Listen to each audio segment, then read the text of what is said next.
Welcome back to the channel, guys. So I'm going to talk to you a little bit about where the market has been this past month. So kind of the state of the market, if you will, for June of 2026. We have seen several cars in the last 30 days or so that have pretty much continued to shock me and you as far as sales prices, and some of them are wholesale.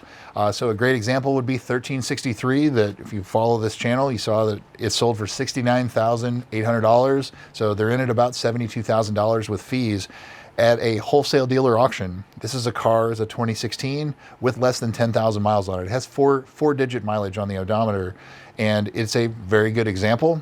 It hasn't been driven much in the last couple of years, last 5 years or so, but it is showing that there is a demand for these low mile clean examples. And the opposite end of the spectrum, on that same day, the same sale, was a 2016 Superman spec, blue with red interior, had about 45,000 miles. That was rough. It was rusty. It had a lot of damage on it. It has water in the headlight. It had a noise from the engine, behind on service, a lot of stuff, and it still sold for almost $53,000, and just mind-blowing. That's easily $10,000 more than where I would have suspected that it would end up. But the 9,500 mile example, it had 171 bids on it. I mean, there is no lack of interest in these cars. And we saw just a couple weeks ago at a CarMax internal sale, one with 11,000 miles that had a knocking engine or some sort of similar noise that sold for $71,000. So these cars just continue to the low mile examples. And I've talked about it in some of the other videos where it's sort of developing like a K-shaped market. It's the low mile, clean title, no accident examples are just going crazy. But these ones, some of them that are selling have issues, and they're still selling for that amount. And then the other ones, you have the high mile examples, may or may not have some accidents, not rebuilt title cars, but you know, maybe behind on service, need some paint work, need brakes and tires, things like that.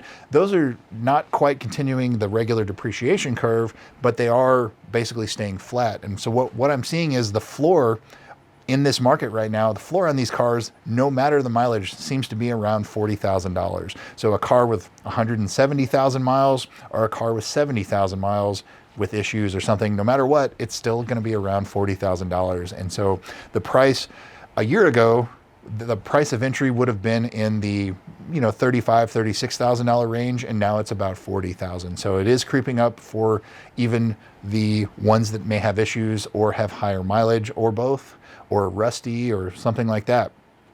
So the market has definitely spoken as to where the prices are going. I can only report on what I'm seeing and trends, and of course I follow the trends and the price tracking and everything else, and the price just continues to go up.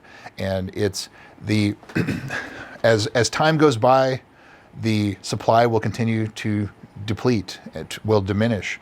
And last year at this time, we had about 30 cars that we'd lost to accidents, severe accidents that you can definitely tell that are not going to go back on the road. And this year we're already over 40, and we're not even halfway through the year. It's pretty crazy when you think about it. And so these are cars that less of them on the road means the ones that are remaining on the road are going to continue to climb in value. That's just the economics of supply and demand. That's how things work. You have a car that people want, it's already a limited supply, and the supply continues to dwindle, or the mileage goes up on other examples as well. So that leaves the low mile, clean title, no accident, southern driven type of cars, California driven cars, as the ones that people want. It's not necessarily because collectors want them, because there is some of that, but it's because people have realized now that the V8 Lexus no longer exists. This was the last big body four-door V8 Lexus. The IS500 was built, it's like the size of a Corolla, where these are like a Camry or an Avalon. So you can haul 4 actual adults in it and haul them comfortably, and it can haul some ass too.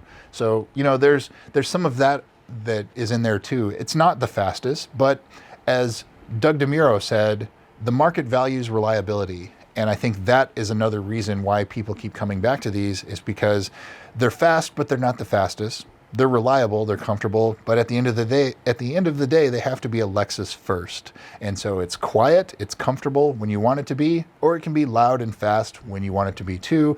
and still haul 4 people. And at the end of the day, you can take it on a road trip and it gets 30 miles to the gallon. I mean, it kind of is a car that does all of it very well, none of it perfectly. And so that's why there's so much demand for these cars. So I think that as time continues, I think that the market price is going to continue to creep up, and it's people, the people that wanted these cars originally when they first came out, they couldn't afford them.